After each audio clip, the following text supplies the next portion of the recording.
Alors, je suis Claude Bruland, l'auteur du livre intitulé L'Empereur et le photographe, qui vient de paraître aux éditions SPM L'Harmattan.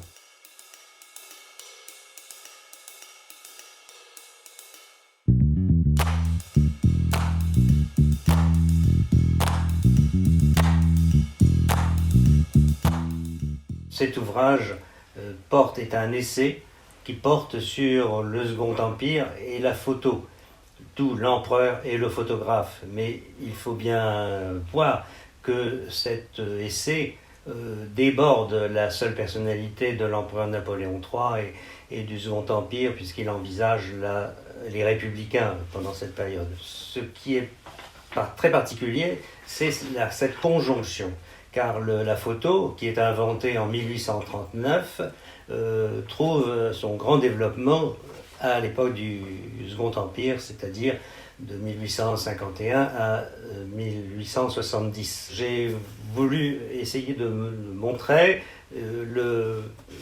comment la photo se manifeste et coïncide avec le Second Empire.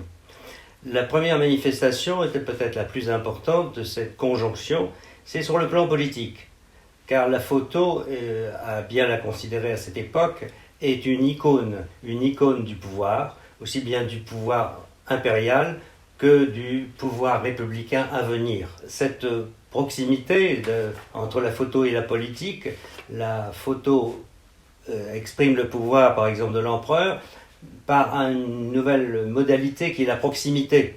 Les photos du couple impérial sont très intéressantes car c'est moins un empereur chamarré que l'on voit qu'un bourgeois portant haute forme et au bras de son épouse. De même, le fils de Napoléon III, qui naît quelques années après le coup d'État, est l'objet presque d'un roman photo, parce que cet enfant est véritablement choyé et représenté sous toute forme. C'est un enfant qui porte le bouton d'or de la livrée des veneurs à Compiègne, comme le vêtement du grenadier, etc.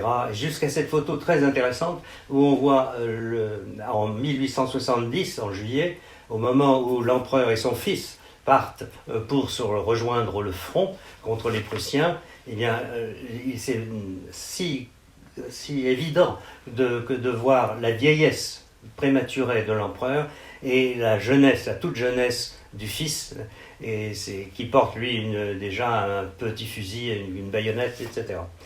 Donc il faut mentionner évidemment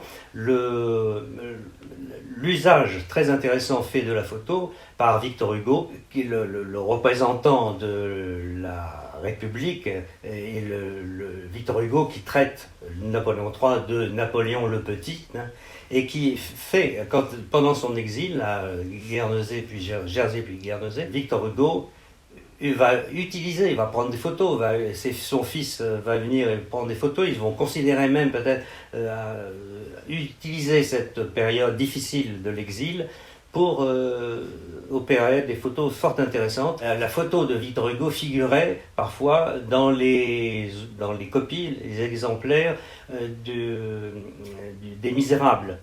Et ces photos circulaient, comme le général de Gaulle et la radio à Londres, Victor Hugo et la photo à Guernesey maintenaient le contact, suscitaient un élan d'intérêt chez les républicains. Donc la photo est une icône politique, une icône du pouvoir politique. Il y a une conjonction de la photo avec le développement économique et social du Second Empire. Nul doute que la photo révèle à merveille les progrès techniques, les politiques mises en jeu de l'achèvement du réseau français de chemin de fer, l'aménagement des ports, un grand projet comme le creusement du canal de Suez. Son initiateur avait même convoqué les industriels, s'était rendu en Angleterre, l'Angleterre faisait opposition, et grâce à des photos, montrait l'évolution du chantier, ce qui est encore une application très intéressante. Le développement colonial de la France à cette époque, l'Algérie en premier, puisque Napoléon avait pensé créer un royaume d'Algérie. Il voulait que les les Arabes disposent des mêmes droits. Tout ça n'a pas été respecté par la colonie française sur place, mais on dispose de beaucoup de photos fort intéressantes. Le dernier, la campagne d'Italie, la guerre du Mexique, où là encore la photo trahit la faiblesse de ce projet. Et là, il y a une photo très impressionnante de l'empereur Maximilien couché dans son cercueil. Et on peut faire un peu un rapprochement avec la mort du Che Guevara, par exemple. Enfin, la photo elle-même facilite le savoir. L'archéologie, par exemple, la photo est beaucoup plus efficace que le dessin quand on veut photographier des hiéroglyphes, etc. La photo suscite le tourisme, c'est le début du tourisme. Elle suscite aussi des progrès en médecine. Par exemple, la dermatologie va se servir de cette question. Et les faits divers, le sport, par exemple Napoléon et Eugénie, vont prendre part à une escalade du Mont Blanc. Et cette photo existe, elle est prise. Donc la photo, enfin, se révèle aussi comme un art en elle-même. Et c'est très intéressant, c'était l'objet d'une longue controverse. Certains voulaient resserrer, restreindre les usages de la photo à l'industrie. Et Baudelaire n'aimait guère la photo, puisqu'il a dit que c'était la fin de l'art. Il y a une citation très connue de Baudelaire où il dit que c'est presque obscène de voir les gens regarder les photos stéréo, mais peu de temps, il a quand même conçu l'intérêt de la photo. Enfin, donc la photo se révèle comme un art en elle-même.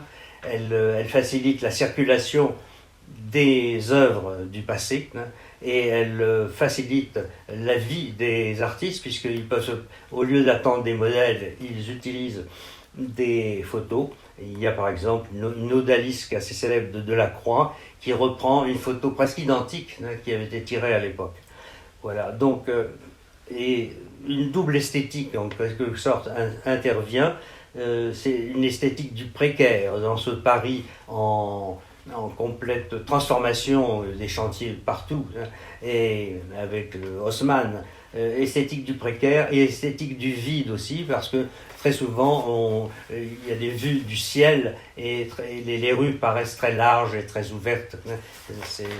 Voilà à peu près, mal résumé, les différents aspects et de cette coïncidence rare entre un média, la photo, et une histoire, le Second Empire.